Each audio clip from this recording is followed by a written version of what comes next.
गांव हो या शहर हो, इंटरनेट के बाद अब कोई बहुत ज़्यादा डिफरेंस रहा नहीं। हाँ, एग्री, क्योंकि दोनों को सेम कंटेंट मिल रहा है, दोनों को सेम लेवल ऑफ अवेयरनेस है। रादर जो गांव वाले हैं वो ज़्यादा इंटरनेट कंज्यूम कर रहे हैं या जो सोशल मीडिया कंज्यूम कर रहे हैं, सो दे आर मोर वल्नरेबल। अब आप बच तभी सकते हैं जब आप कम होंगे इंटरनेट पर, क्योंकि जहाँ आप होंगे क्रिमिनल वहीं पहुँच जाएगा आपको लूटने। सो गाँव वाले भी लूट रहे हैं। गाँव वाले जैसे केसेस होते हैं मेरे पास कि साहब मेरा बेटा है, बेचारा सीधा है बहुत ज़्यादा, अब पुलिस परेशान कर रही है, आएगा कोई ऐसे मेरे पास, बहुत आते हैं हेल्प लेने। क्यों भाई, क्यों परेशान कर रही है?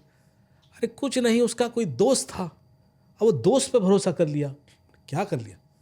अरे वो इसको कुछ पैसे भेजता था अकाउंट में, इसके अकाउंट में आ जाते थे, और फिर उसके बाद वो कैश में ले जाता था और कुछ 10% इसको दे जाता था।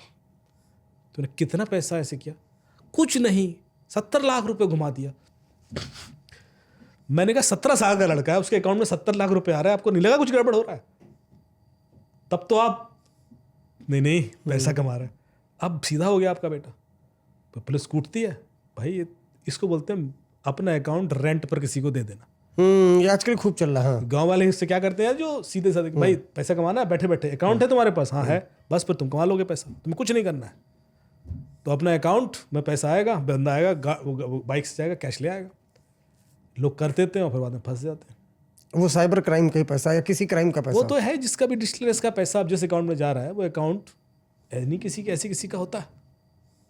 उसके अकाउंट में जाके पैसा या तो वो आगे वाले अकाउंट में मूव करता है, लेयर 3 लेयर 4 पर वो एक चेन बन जाती है। बीच में जितने अकाउंट होंगे सब फ्रीज होंगे, सबके ऊपर कानूनी कार्रवाई होगी।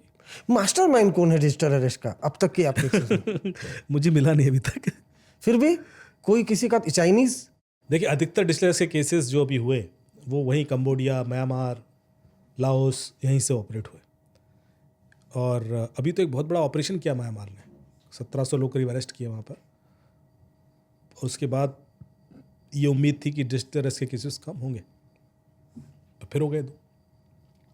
तो हर केस थोड़ा सा तो अलग है, ज़रूरी नहीं है कि सारे म्यांमार से हो रहे हों। यहाँ से भी होते हैं, श्रीलंका से भी होते हैं, नेपाल से भी होते हैं। बॉर्डर एरियाज़ में जो हॉटस्पॉट है, इंडिया के अंदर 70 हॉटस्पॉट है जहाँ से इस तरह के क्राइम ओरिजिनेट होते हैं। पहले वो जामताड़ा था, अभी नूह, मेवात, अलवर, भरतपुर, औरंगाबाद, मथुरा की बेल्ट, जितने बॉर्डर एरियाज़ आप देखोगे ना, हर जगह हॉटस्पॉट बन गया। उन गाँव में जाइए, आपको दिखेगा कि पैसा आ गया है गाँव में। 1 लाख करोड़ इंडिया से हर साल बाहर जा रहा है because of cyber crime. 1 lakh crore. 24,000 crore की तो ऑफिशियल रिकॉर्ड है, जो भारत सरकार का 22,000 या 24,000 करोड़ का ऑफिशियल रिकॉर्ड है पिछले साल का। 1 लाख करोड़ का मेरा अनुमान है कि जा रहा होगा। और 95-98% पैसा इंडिया से बाहर चला जाता है, दुबई, सिंगापुर, अलग अलग कंट्रीज के थ्रू।